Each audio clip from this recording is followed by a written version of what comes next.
Toutes vos confidences à Caroline Dublanche au 39 21.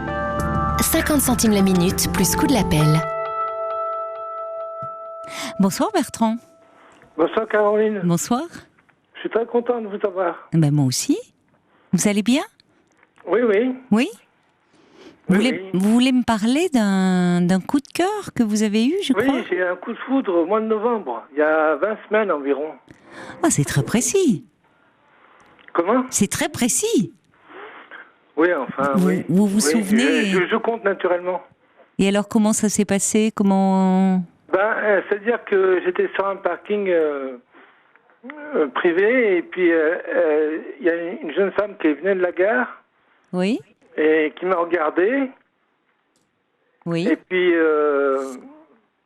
moi, j'ai pas osé lui parler, j'ai tourné la tête et puis après, elle est partie. Ah mince, l'histoire s'arrête là. Oui. Ah oui, ça a été vraiment le vrai coup de foudre. Alors rien, en l'espace d'un regard. Oui, ça durait 1 minute, je sais pas. Et qu'est-ce qui vous a tant subjugué chez elle ? Son regard ? Je sais pas, une femme brune de 35-40 ans, avec un regard très doux. Très doux, d'accord. Je sais pas, oui. Coup de foudre, ça s'explique pas. Hein. Non, ça s'explique pas. Ça peut être très brutal, on le voit là avec vous. Oui. Bon. Et alors depuis, vous pensez à elle ? Oui. Vous aimeriez la recroiser ? Ah je me dis, c'est les coups européens, ça appelé. Ah, c'est une bouteille à la mer alors que vous lancez là. Un petit peu, oui. Un peu. Bon. Alors à ce moment. Je peux Vous étiez dans quelle ville ? Quelqu'un d'autre. Oui, parce que vous avez raison. Ça veut dire que vous êtes très réceptif. Pour que la foudre tombe, à un moment, il faut qu'on soit dans un état intérieur où on est disponible pour ça. Donc, oui, vous avez raison de dire que si vous ne la recroisez pas, vous avez envie de tomber amoureux en ce moment. Oui. Le printemps approche. Oui, au mois de novembre, ça. C'était pas le printemps, mais... Oui, c'est vrai, bon... Vous avez raison de me le rappeler, Bertrand. Oui, moi je me situe, j'ai l'impression que ça s'est passé ces jours-ci, mais non, c'était en novembre. J'en profite pour vous dire que j'ai toujours votre photo dédicacée. Ah, d'accord. J'étais passé une fois à l'antenne et vous m'aviez envoyé votre photo dédicacée. D'accord, bon, très bien alors. Elle est dans mon salon, devant moi. C'est vrai ? Ah bon ? Oui. Ah oui, merci alors. Je suis en bonne place chez vous. Oui. Bon, mais alors vous auriez bien aimé avoir une petite photo de cette belle inconnue là, hein, surtout. J'ai pas besoin de photo, Vous l'avez mémorisé, vous avez mémorisé son visage. Oui. Bon. Ça faisait longtemps que ça vous était pas arrivé de ressentir comme ça un élan, un coup de foudre ? Oui, ça faisait Ça m'est pas arrivé depuis 2004. Ah, c'est très précis aussi. 2004, c'est la dernière fois que vous avez eu un coup de cœur. Oui, 2003 ou 2004, oui. Et là, ça a été un peu plus loin. C'est quelqu'un que vous aviez croisé aussi, ou c'est suite à une rupture ? C'est une jeune femme qui m'avait demandé du feu. Et puis moi, j'ai invité à boire un verre le soir. Et elle est venue. Et puis, ça a duré 1 mois. Ah, d'accord. Vous vous étiez lancé cette fois-là ? Oui. D'accord. Vous avez eu une histoire d'1 mois avec elle ? Oui. Et alors là, vous étiez tellement subjugué par cette jeune femme que vous n'avez pas osé l'aborder ? Non, je suis un peu timide. En même temps, il faut reconnaître que c'est pas facile d'aborder quelqu'un de complètement inconnu. Je trouve que c'est la situation la plus... J'ai plusieurs histoires d'amour où ça s'était passé en abordant la femme dans la rue. Ah d'accord. Et vous avez noué une relation après ? Oui. Vous avez de la chance, comme quoi, finalement, les auditeurs ou les auditrices un peu timides peuvent se dire, après tout, pourquoi pas ? C'est vrai qu'il faut oser se lancer. Moi, je trouve que c'est la situation la plus difficile d'aborder un parfait inconnu. Il faut se fier à son intuition. Et vous en avez beaucoup ? Ben, j'en ai un petit peu. Vous en avez un petit peu. Là, l'histoire dont vous me parlez en 2004 ou 2003, c'est la jeune femme, au fond, était... c'est elle qui était venue vous aborder en vous demandant du feu. Mais enfin, elle avait fait le premier pas. Oui, c'est ça, oui. C'est ça. Donc, après, ça avait été plus facile pour vous, mais vous avez embrayé, prendre un verre, et voilà. Oui, ça s'est passé... moi, je vous trouve pas si... Un peu comme dans un rêve. Bah oui. Moi, je vous trouve pas si timide que ça, hein, parce qu'il faut oser le faire. Ben, c'est-à-dire que j'ai confiance en vous. Alors, quand j'ai confiance, je perds ma timidité.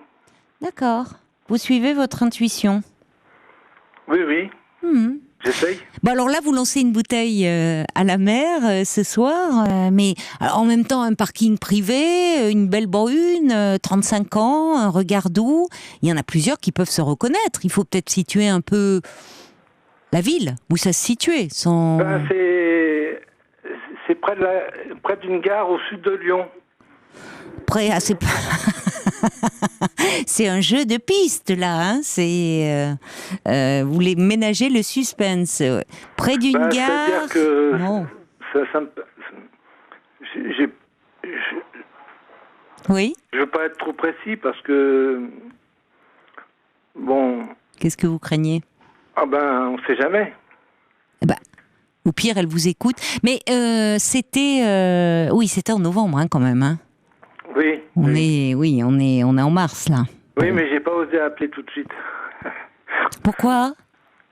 Ben parce que je sais pas comment expliquer. Vous étiez trop bouleversé. Non, c'est pas ça, mais je me suis dit bon, ils vont pas vouloir me passer à l'antenne, c'est pas la peine de les déranger. Ah ben vous voyez, comme quoi il faut oser. Vous appelez et hop, vous démarrez l'émission. Oui, c'est très très gentil à vous. Je reçois un message de Frésia qui dit « Mais si, rappelez-vous, ça marche. Rappelez-vous certains au BHV. » Frésia, elle est focalisée sur le BHV, mais elle a raison. Il y a le bazar de l'Hôtel de Ville à Paris, où je sais plus, on a eu plusieurs auditeurs et auditrices qui nous ont dit avoir fait des rencontres au rayon bricolage. Vous voyez oui, j'avais entendu parler, oui, de ça. Et puis il y avait une dame absolument adorable, déjà d'un certain âge, qui avait rencontré comme ça un monsieur. C'était dans la petite supérette à côté de chez elle. Elle voulait attraper une boîte de petits pois, je me souviens bien. Et elle n'y arrivait pas. Elle avait demandé. Un monsieur s'était gentiment proposé. Ils avaient discuté. Ils avaient échangé leur numéro de téléphone. Ils avaient pris un café ensemble. Ils vivent ensemble maintenant. Il y a environ 2 mois, j'ai croisé une femme sur un parking du supermarché. Elle m'a regardé dans les yeux. Ça m'a fait tout drôle. Et ça vous a fait quoi? Je me suis dit, après coup, j'aurais dû l'inviter à boire un verre. Vous vous êtes senti tout chose. Pourquoi pas? Oui. Pourquoi pas? Il faut vous lancer puisque ça a marché certaines fois. Oui, je sais bien. Donc, en tout cas, moi, ce que j'entends, c'est que vous avez envie d'être amoureux en ce moment. Donc, je suis sûre que la prochaine fois que vous allez croiser une femme qui vous plaît, vous oserez l'aborder. Peut-être. Vraiment? Hein? Oui. Parce que là, la bouteille à la mer ce soir, elle est lancée, mais c'est un petit peu flou, hein? Alors, 39-21, si on a la bonne surprise de vous appeler pour quelqu'un nous dit c'est moi la belle inconnue, on vous transmettra bien volontiers, vous imaginez Bertrand? Je sais pas ce qu'elle a ressenti, alors donc c'est... Non, ça a été quand même très bref, très furtif, hein. Ça a été un regard, comme quoi on voit l'importance du regard, hein, du premier regard quand même. C'est-à-dire qu'elle s'est arrêtée de marcher, oui. Elle m'a regardé, elle s'est complètement arrêtée. Et puis moi, je me suis dit, mais qu'est-ce qu'elle me veut? Et puis, j'ai pas osé lui parler. Il faut dire que c'est intimidant, hein, comme situation, quand même. Moi, à votre place, j'aurais pas fait mieux, je crois. C'est pas si simple, sans forcément d'ailleurs être timide, mais je trouve que c'est vraiment pas si simple d'aborder quelqu'un qu'on ne connaît absolument pas. S'il n'y a pas un peu un contexte et surtout si cette personne nous charme, parce que c'est plus facile quand à la limite on n'est pas troublé. Mais quand on est charmé, on perd un peu ses moyens. Alors il y a Margaret qui dit, ah ben voilà, il y avait plein de femmes, peut-être plein d'auditrices qui écoutaient, qui se disaient, chouette, c'est peut-être moi, mais maintenant, c'est à Lyon, dit Margaret, alors le champ se rétrécit, ça va faire des déçus. C'est au sud de Lyon. C'est la gare de Vienne, peut-être, dit Sergio? Non, mais non. C'est pas loin. Alors, près d'une gare, elle était peut-être là de passage, ça complique un peu les choses, mais enfin, vous avez bien fait, il faut oser dans la vie, vous avez lancé votre bouteille à la mer ce soir. Ça habite pas loin de chez Sergio. C'est vrai? Oui, ça habite pas loin de Vienne. Ah, d'accord, mais Sergio, lui, il est plutôt du côté de Saint-Étienne. Oui, je suis pas loin. Ah bon, d'accord. Moi, j'habite entre Lyon et Valence. Ah ben voyez, à défaut qu'on ne vous présente pas, que Paul ou Amandine ne vous rappellent pas pour vous dire ça y est Bertrand, la belle brune nous a rappelé, vous pourrez toujours aller prendre un verre avec Sergio. Ah oui, volontiers, oui. Peut-être. Oui, parce que j'entends souvent, il a des bonnes réactions. Oui. C'est quelqu'un de bien. Oui. Et il est oui, passé c'est vrai. Une fois à l'antenne. C'est vrai. Et de très sympathique. Donc je suis sûre que vous passeriez un bon moment avec lui. Oui, je pense, oui. Alors, je reçois un message de Michel, donc une auditrice, qui dit « Moi, un homme m'a regardé avec insistance, un très bel homme, mais chez le coiffeur. Et c'était gênant de lui parler. » Ah, je vous comprends, Michel. C'est vrai que chez le coiffeur, quand on a les cheveux en l'air, qu'on est en train de faire sa couleur ou un truc comme ça, on se sent pas au milieu de sa séduction. Ça, je vous comprends parfaitement. Mais peut-être que là aussi, ça peut être... Au moins, on a un peu plus de temps que sur un parking, non, Bertrand? Vous trouvez pas? Oui. Moi, j'étais chez le coiffeur aujourd'hui, mais la cliente ne me plaisait pas. La cliente ne vous plaisait pas? Ça, les coups de cœur, ça se commande pas, hein? Oui. Moi, je sens que vous allez faire une belle rencontre prochainement. Vous allez voir. En plus, merci de m'encourager. Vous êtes tout beau, vous sortez de chez le coiffeur, donc ouvrez bien l'œil, mon cher Bertrand. L'annonce est passée, en tout cas. Et, merci. Et si on a un appel pour vous... Je trouve que vous êtes très attentive vis-à-vis des auditeurs et des auditrices. Oh, c'est gentil. Ça, c'est bien, ça. C'est gentil. C'est une bonne chose parce que avant, on pouvait, on avait le choix. Il y avait vous et puis il y avait Macha Béranger. Mais oui, comme c'est ils n'ont vrai. pas remplacé l'émission. Eh oui, maintenant il n'y a plus que moi. On n'a plus le choix. Non, mais c'est dommage parce que c'était deux émissions qui se complétaient. Oui, c'est vrai. C'est vrai, c'était un style différent, une personnalité différente, Macha. Oui, mais ça se complétait. Oui. Mais c'est dommage qu'ils aient pas... Parce que moi j'aimais... Malheureusement, Macha Béranger n'est plus là. J'aime les deux émissions, en fait. D'accord. C'est bien. Alors, vous avez... Là, nous, maintenant, on est là 7 jours sur 7. Hein. Vous m'avez moi la semaine et Sophie le week-end. Donc, il y a Sophie Peters le week-end. Voilà, ça compense un peu le fait que vous n'ayez plus une émission sur d'autres radios à côté. Bon, en tout cas, je vous embrasse, mon cher Bertrand. Puis on croise les doigts pour vous, alors. C'est très gentil. Et puis, je vais écouter un peu... la suite. Comme souvent. La suite. Je vous remercie de votre confiance. Au revoir, Bertrand. Bon courage aux femmes battues, tout ça, quoi. Vous cassez un peu l'ambiance, là. Non, mais ça me touche, quoi. Quand j'entends des témoignages de ce style. Oui, on en parle beaucoup et c'est une bonne chose qu'elles osent prendre la parole. Merci en tout cas Bertrand pour votre appel et puis on croise les doigts pour vous. Au revoir, bonne soirée. Merci Caroline, bonne continuation. Bonsoir Éléonore. Bonsoir Caroline. Bonsoir. Alors vous rebondissez, je crois, sur le premier témoignage de Bertrand qui lançait un peu une bouteille à la mer parce qu'il avait croisé une jeune femme dont il était tombé sous le charme. Et je ne sais plus, une auditrice disait qu'elle avait croisé un un homme comme ça qu'il avait regardé un peu avec insistance, mais elle était chez le coiffeur, donc elle se sentait pas à son avantage. Et ça vous est arrivé, je crois. Oui, exactement. Alors, je ne suis pas la belle jeune femme brune. D'ailleurs, Caroline, on dit toujours une belle jeune femme, comme si elle seule avait droit à l'amour. Oui, Vous avez vous avez remarqué raison. Parce qu'il me disait qu'elle avait 35 ans, c'est jeune. Certes, mais vous remarquerez que quand on parle d'une histoire d'amour, on dit toujours une jeune femme, vous allez rencontrer une jeune femme, une jeune femme. Et il faut que nous fassions attention parce que il y a des femmes, je sais pas moi, de 60 ans qui peuvent être formidables. Oui, Ou... c'est Vous vrai. avez remarqué comme l'amour est toujours associé aux jeunes femmes? L'amour et au-delà de l'amour, alors si on va un peu plus loin, même la sexualité. Il y a un Oui, côté très voilà. tabou, comme si passé un certain âge, ceinture. Et ce qui est Voilà. intéressant, je trouve, en revanche, enfin je dis ça et oui et non, parce que je trouve que dans l'émission, on entend souvent des témoignages de personnes qui ont dépassé, parfois largement les 60 ans, et qui nous parlent d'amour et de désir aussi. Et ça, je trouve que c'est quand même une sacrée évolution. Oui, c'est vrai, mais je rebondissais pour les gens qui évoquent les rencontres, etc. Mm. C'est toujours associé aux jeunes femmes. Vous remarquerez. Enfin, moi, je suis très vigilante par rapport à ça.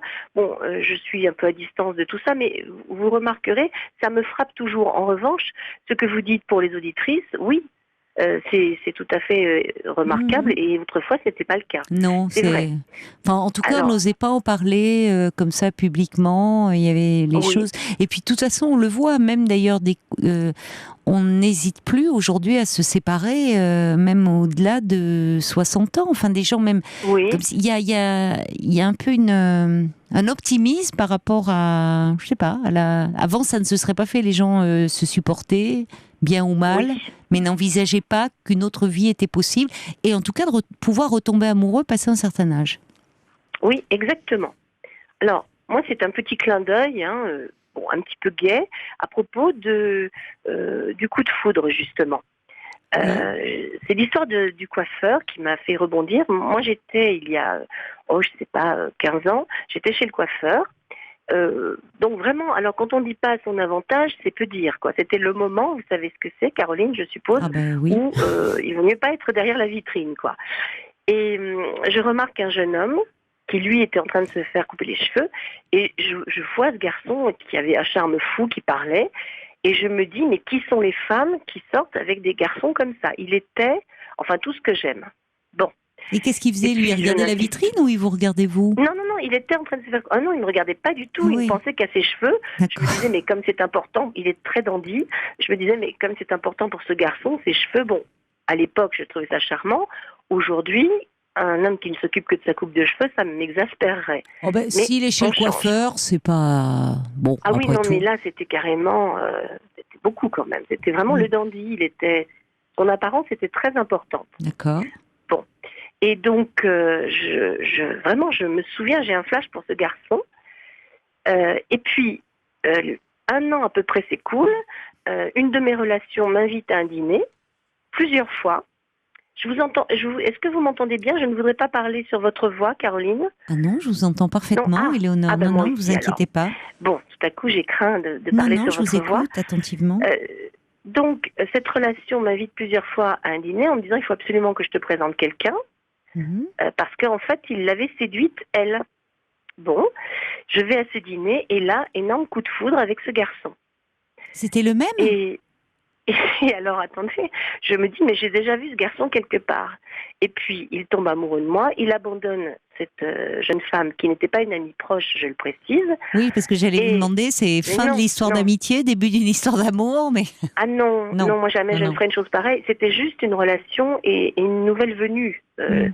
Ah non, moi je suis très loyale en amitié et en amour, mais surtout très loyale en amitié. Oui, mais en même temps, si elle avait flashé sur lui, mais quand même ça serait une amie et que c'est à vous qu'il s'intéressait, qu'est-ce que vous voulez? Vous pouviez pas y faire grand-chose, hein? Bon, enfin ça c'est une parenthèse. Mais... Oui, je ne sais pas ce que... Enfin, je suis vraiment loyale. D'accord. Bon. Et donc, nous sortons ensemble, nous tombons amoureux. Quelques mois s'écoulent, et puis un jour, je lui caresse les cheveux. Et je me dis, mais oui, bien sûr, c'est lui que j'avais vu chez le coiffeur. Il avait simplement laissé un peu pousser ses cheveux. Il vous a autorisé à passer la main dans ses cheveux? C'était tellement important pour lui, semble-t-il, non? Ou il a grogné à ce moment-là, vous êtes dit, ah, c'est lui. Non, mais ça aurait pu être le cas. Mais tout à coup, j'ai fait le lien et je lui ai demandé où il allait chez le coiffeur. Et effectivement, c'était lui que j'avais vu 1 an auparavant. Donc, la foudre tombe parfois 2 fois au même endroit. C'est ce que je voulais vous dire. Et je trouvais que c'était un sacré clin d'œil. Ça ne va pas tomber dans l'oreille d'un sourd pour Bertrand, là. Hein, c'est pour ça que je le lui dis. Oui. Si j'étais lui, je rôderais un peu dans les parages. Oui, mais attention, c'est un parking. Hein. Il y en a qui vont s'affoler en disant qui c'est cet homme qui rôde sur le parking. Oui. Non, c'est vrai. C'est vrai, mais il a l'air tellement sympathique que je crois que...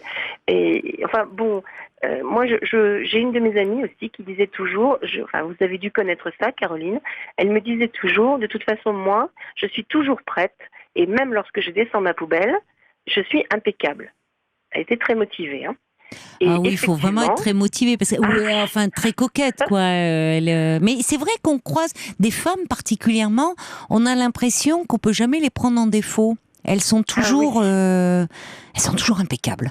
Le brushing nickel, les ongles parfaits. Moi, je suis admirative parce que c'est vrai. Je me dis, mais comment elles font?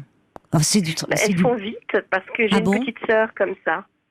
Et elles font vite en plus. C'est énervant alors. Oui. Parce que moi, je me dis, ça doit prendre un temps fou. Alors peut-être pour certaines, mais en tout cas, moi j'ai une petite sœur qui fait tout vite et bien et qui est toujours parfaite. Ah oui, c'est génial. Oui, parce que alors, mais il y en a, c'est vrai, moi je vois dans mon quartier, on se dit, elles sont toujours, vous les croisez pas un jour où on se dit, tiens, un peu relâché? Non, toujours nickel. Je me dis, ça doit être un peu fatigant quand même, parce qu'il y a des jours, mais en même temps, c'est motivant, hein, c'est vrai, parce qu'il y a des jours où on se sent pas au top, c'est évident. Le fait de se dire, allez, je me donne un petit coup de fouet, je me force, et ça passe. Mais c'est du boulot, je trouve. Oui, mais... Quand je ne suis pas, quand je ne me plais pas, par exemple, je sais que je vais me sentir fatiguée et je vais passer une mauvaise journée. C'est vrai que ça joue, oui. Et pourtant je ne suis pas narcissique, mais j'ai besoin de me plaire d'abord à moi. Oui, c'est vrai. Vous lui avez dit d'ailleurs D'ailleurs, il y a Lala c'est une auditrice qui dit, je remarque que vous aussi, ma chère Éléonore, vous avez dit un jeune homme, un garçon. Donc les hommes aussi ont du souci à se faire. Ah oui, mais parce que moi j'ai toujours aimé les hommes plus jeunes. Alors ça, vous êtes gonflé quand même. Vous commencez en disant oui, on parle toujours des jeunes femmes, et finalement là vous nous avouez que vous préférez les garçons plus jeunes. Oui, depuis toujours. Quand j'avais 23 ans, mais oui, j'avais 23 ans, ils en avaient 17. Puis après, c'est exponentiel. Ah oui, c'est étonnant parce que généralement, justement, à l'âge de 20 ans, on peut être attiré par les hommes plus âgés. Puis après, quand on avance en âge, on peut se dire, tiens, quand même, c'est pas mal aussi, les hommes plus jeunes. Non, vous, ça a toujours été. Toujours. Mais je veux dire, c'est un goût. Je ne suis jamais sortie dans toute ma vie avec un homme qui est, je dirais, je sais pas dans quel ordre dire les choses, mais il avait toujours au minimum 5 ans de moins que moi. Et 5 ans, ça va, c'est rien. Mais alors, évidemment, entre 23 et 17, mais plus on avance en âge, 5 ans, c'est rien. C'est quand Et après, ça peut être 20 ans. D'accord. Bon, et d'ailleurs, quand vous lisez les petites annonces, je fais une petite digression, je suis frappée, moi je lis beaucoup les petites annonces par curiosité, et je suis frappée de voir que les dames s'autorisent des messieurs de leur âge, voire 5 ou 8 ans de plus, et que les messieurs demandent des femmes minces et qui ont 10 ans de moins qu'eux, systématiquement. Vous n'avez pas remarqué, vous ne lisez pas les petites annonces? Non, je lis pas les petites annonces. C'est dommage parce que d'un point de vue sociologique, c'est très intéressant. Voilà. C'est vrai qu'on remarque beaucoup de choses. Mais tant qu'à faire, vous savez, c'est un peu comme quand vous êtes à la recherche de nouveaux postes, il faut toujours demander plus pour obtenir moins. Donc, après tout, on ne peut pas leur en vouloir. C'est vrai. Non, mais pourquoi les femmes ne s'autorisent-elles pas la même chose? Je suis d'accord avec vous. Peut-être un côté plus pragmatique, plus réaliste, je ne sais pas. Mais je vais vous dire, moi j'ai la conviction que quand un homme plus jeune est séduit par une femme plus âgée, c'est qu'il trouve en elle des choses essentielles. Moi je trouve que c'est un gage de réussite. Vraiment. Mais il faut des femmes qui possèdent la psychologie ad hoc, évidemment. Et ça arrive plus souvent qu'on ne le croit, hein, des hommes jeunes attirés par des femmes plus âgées qu'eux. Et pas forcément uniquement, parce que du coup, on rattache toujours ça à une dimension maternelle. On le fait moins. Pas du tout. Oui, non, c'est pas Pardon, toujours. Je ne veux pas parler sur votre jolie voix, Caroline. Non, alors vraiment, moi j'adore les animaux. Ma dimension maternelle, je vais l'exprimer avec mes animaux. C'est un grand point commun que nous avons, toutes les deux. Non, moi je suis pas du tout maternelle. Je suis... non. Enfin, pas avec l'homme qui partage votre vie. Non. Mais personne ne partage ma vie. Je trouve qu'il y a un temps pour tout. C'était merveilleux, c'était super, mais moi aujourd'hui, je savoure certains... Je peux apprécier esthétiquement des jeunes gens que je croise, mais... comment vous dire, je suis très sereine toute seule. Mais toute seule actuellement, c'est-à-dire que vous n'avez pas d'homme dans votre vie, vous n'êtes pas amoureuse de quelqu'un, oui? Non, et depuis très très très longtemps, mais très longtemps. Mais il n'y a aucun contentieux. Oui, vous n'êtes pas dans une recherche. Oui, vous aviez appelé, pardon? Oui, j'avais déjà appelé une fois, je crois que ça n'était pas vous. C'était Caroline Veil. Oui. En fait, parce que j'aime beaucoup les hommes, mais je les aime pour ce qu'ils sont. C'est-à-dire, je leur demande pas de penser comme une femme ou d'agir comme des femmes, etc. Et il y avait un monsieur qui avait appelé, qui était en grande difficulté, qui était un peu timide. Et j'avais dit, mais c'était une boutade, mais n'empêche que ça fonctionne pour mes amis masculins. J'avais dit que les hommes devraient se demander parfois si Lino Ventura se comporterait comme ça. Et ça mais là, vous mettez la barre très haut, hein. Eh oui, mais ça évite des bourdes. Les pauvres, ils vont se sentir écrasés. Tout le monde, je comprends. C'est vrai que Lino Ventura avait... Oui, mais il y a...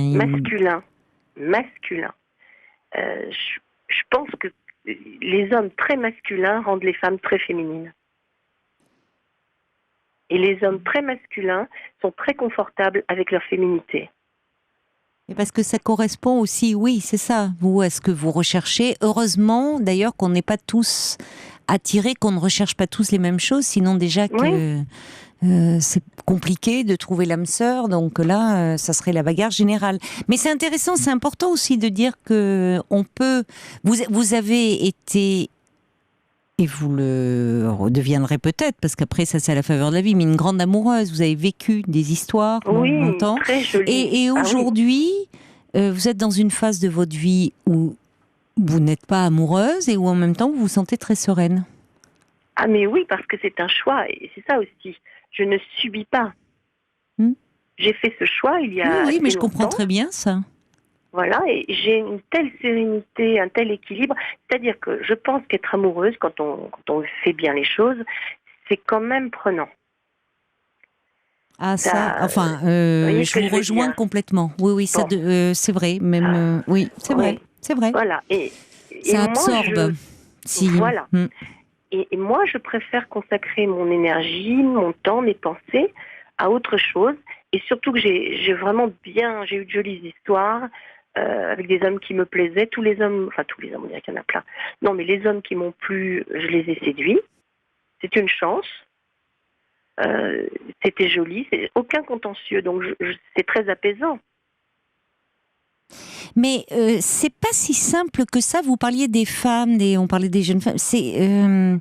Pourtant, on est heureusement aujourd'hui, enfin dans les sociétés dans lesquelles on vit, dans le monde occidental, en Europe, j'ai envie de dire, ça laisse une plus grande liberté dans nos choix de vie, nos choix de couple, de vie de famille. Il y a certains pays où on n'a pas le choix. Les femmes, elles doivent être mariées avec des enfants.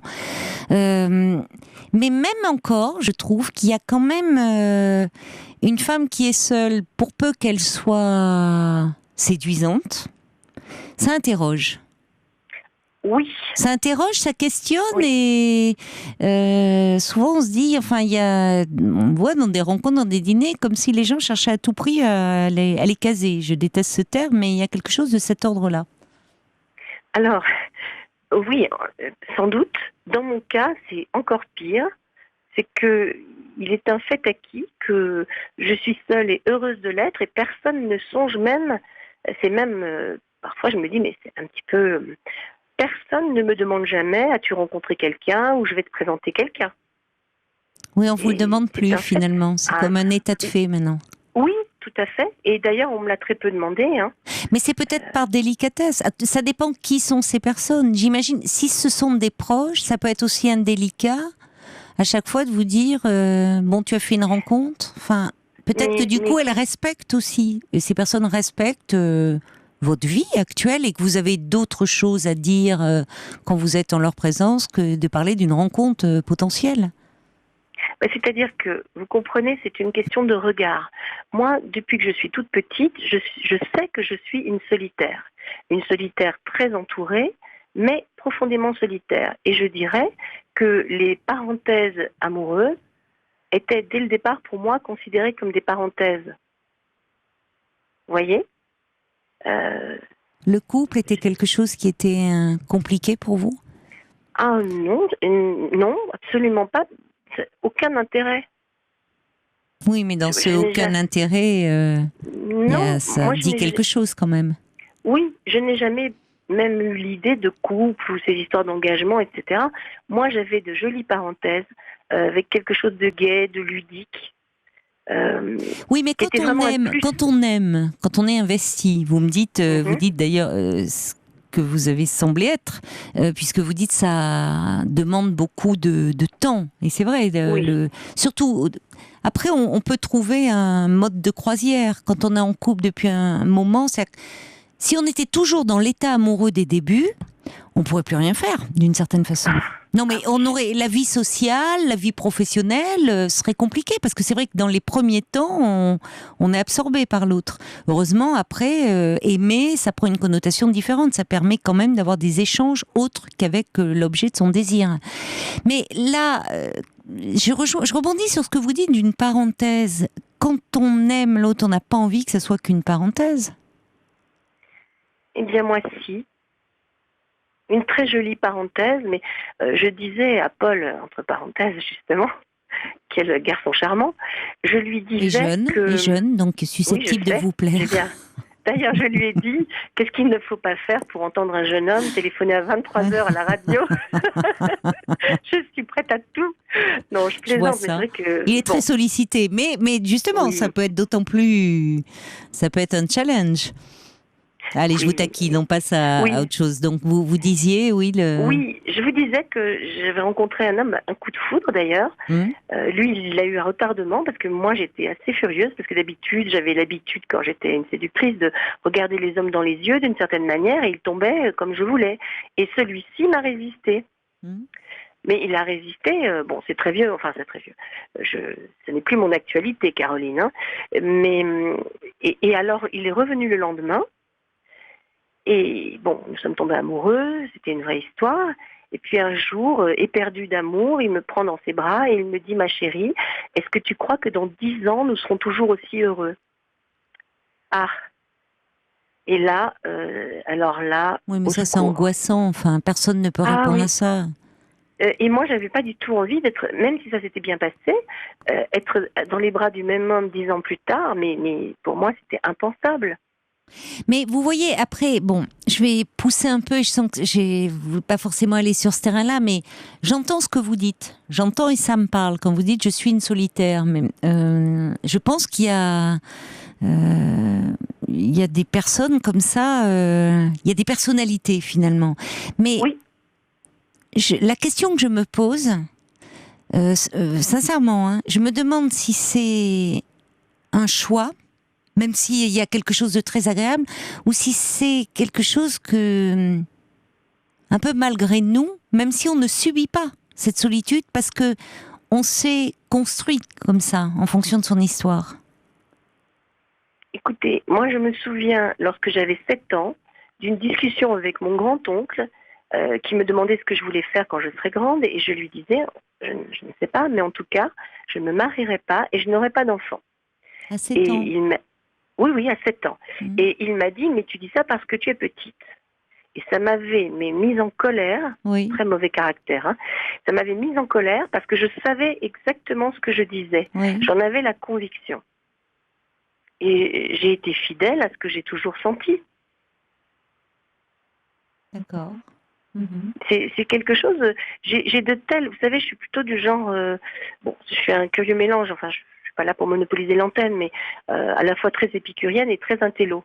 Et donc, j'ai de telles joies intellectuelles que je fonctionne en autonomie en quelque sorte. Mais je suis entourée. Oui, j'entends ça. Vous voyez, j'ai beaucoup d'amis. Enfin, j'entends ça. Oui. Des relations. Voilà, écoutez, vous n'êtes pas conformiste, en tout cas, voilà, vous refusez le conformisme. Oui. Il y a quelque chose chez vous aussi. Je me sens très libre, très très libre. Et je l'ai toujours été. Voilà, vous mettez le doigt sur quelque chose d'important, Caroline. C'est que pour moi, je ne supporte pas tout ce qui pourrait ressembler à une dépendance. Oui, j'entends ça. Être amoureuse, voilà. Pour moi, il y a c'est vrai. Parce que j'étais une vraie amoureuse. Moi, la dépendance affective, ça n'est pas pour moi. Oui, mais je comprends ce que vous dites, mais derrière ça, il y a, je pense qu'il y a quelque chose, mais bon, je respecte, c'est pas, vous n'aviez pas appelé pour ça au départ, quelque chose de plus profond. Ça me parle beaucoup, ce que vous dites. C'est-à-dire que derrière ça, je pense qu'il y a cette notion de dépendance. Au fond, même si vous vivez de belles histoires, il y a presque un soulagement à un moment à se retrouver seule, c'est-à-dire à se retrouver un peu entière. Parce que dans une histoire, on peut un peu se perdre. Et en tout cas, cette dépendance qui est inévitable à un moment peut angoisser. Oui, je me souviens de quelqu'un comme ça qui me disait qu'elle était, même dans des histoires, même si l'histoire amoureuse se terminait, finalement elle se sentait mieux, presque soulagée, parce que comme libérée de quelque chose, d'un lien. Mais ça dit quelque chose de soi et d'une histoire. Derrière, il y a, je dirais, une certaine blessure. Mais voilà, je n'irai pas plus loin, quand même. Caroline, alors, j'ai quand même souffert lorsque les histoires se sont arrêtées. J'ai souffert, j'ai toujours rebondi. J'ai pu aimer, aimer sans jamais en vouloir aux hommes ensuite. Je n'ai pas vécu de choses lourdes comme des personnes qui ont vécu longtemps, des divorces, etc. Maintenant, chère Caroline, j'adore votre délicatesse. Vous avez bien compris que je ne vais pas m'épancher et que j'ai un jardin secret, très fleuri et avec plein de plantes, mais un vrai jardin secret.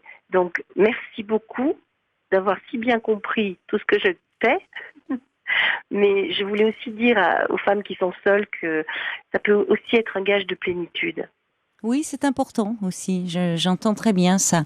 Il y a quelqu'un qui me dit, alors on voit aussi que la solitude est parfois compliquée et souvent vous parliez de l'âge. Je reçois un message qui n'est pas signé parce qu'au-delà de 160 caractères, malheureusement par SMS, je n'ai pas les messages en entier, qui me dit, j'ai moi aussi, tout comme vous, été une grande amoureuse. J'ai vécu de belles histoires.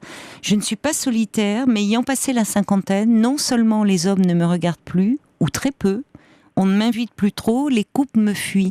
Et j'entends bien cette souffrance qu'il peut y avoir à un moment quand on a été... Alors là, je reprends une jolie femme. Je pense qu'il y a quelque chose de spécifique aux femmes, mais peut-être que les hommes qui écoutent auront envie de réagir en disant pas du tout, nous aussi. Mais je pense que quand on a été une jolie femme, quelqu'un de séduisant, ça peut être difficile à un moment de n'être plus regardé par les hommes, au moins. Alors après, vous me direz, oui, on peut se trouver, il y a une évolution qui se fait, il faut accepter aussi que la séduction n'est plus la même, mais il y a une phase peut-être un peu difficile à traverser. Je sais pas. Écoutez, en tout cas, une fois, vous avez dit quelque chose qui m'a frappée. Vous avez dit qu'à un certain âge, vous vous sentiez transparente et vous parliez de vous. J'ai parlé de moi en disant ça ? Oui. Ah bon ? Ça m'a frappée. Mais oui, genre, vous parliez à une auditrice, et vous lui disiez, mais comme si vous vous évoquiez vous, qu'à un certain moment, on a l'impression d'être transparente. Alors, Caroline, je ne veux pas inverser les rôles, mais vous ne serez jamais transparente, c'est impossible. Et puis d'autre part, moi j'ai la certitude que la séduction, c'est une question d'attitude. Je pense, et alors là pour rebondir, je pense qu'on peut se rendre si on veut vraiment être transparent, ça y est, dans une façon de s'habiller un peu passe-partout, ou si on veut pas être regardé, on peut ne pas être regardé, et même la plus jolie fille du monde. Vous voyez, il y a une façon d'être dans l'attitude. Là, je rejoins. Il y a aussi une question d'attitude, c'est vrai. Il y a que je peux Clélia vous qui dire. dit non mais zut. Alors là je rebondis, je fais encore une rivale, c'est pas possible là parce que Clélia elle est sur Paul déjà, donc elle veut pas qu'on touche Paul. Alors évidemment Paul il est très sollicité parce qu'il répond à vos appels au 39-21, mais Clélia Bien ça la fait sûr. bouillir. Elle a senti Non, en qu'elle- vous une potentielle rivale. Donc elle ne s'inquiète pas. Mais ce que je voulais dire quand même, pour rebondir, si je peux me permettre, c'est que moi je suis, comme vous l'avez compris, hyper sereine, pas du tout dans la séduction. Et ce qui compte, c'est que mon visage le matin et mon apparence me conviennent, soit et donne quelque chose de gai et qui me ressemble. Mais je vous assure que les hommes qui s'intéressent à moi, ce sont de jeunes hommes. Alors je ne sais pas si Lucky Luke est un jeune homme, il vient d'envoyer un message en disant qu'il est très intéressé par votre témoignage et qu'il aimerait bien partager des points communs qu'il ressent avec vous, mais il ne précise pas son âge. Déjà, Lucky Luke, c'est excellent. C'est pas J'aime mal, beaucoup. hein, Lucky Luke. Ah oui, oui, c'est pas mal. ah oui. Bon. Bon, il aurait dit Gaston Lagaffe, c'était plus ennuyeux. Enfin bon. C'est pas oui, ça peut être une forme d'autodérision, c'est pas mal aussi. Bien sûr, bien sûr. Caroline, je vous remercie beaucoup, beaucoup de votre écoute et de votre délicatesse. Et de la vôtre, j'ajouterai. Donc merci également et bonne soirée. À bientôt, Laure. Éléonore, Oui. À bientôt. À bientôt, Éléonore. Bonne soirée, au revoir. Au revoir. Jusqu'à 1h sur Europe 1. Caroline Dublanche.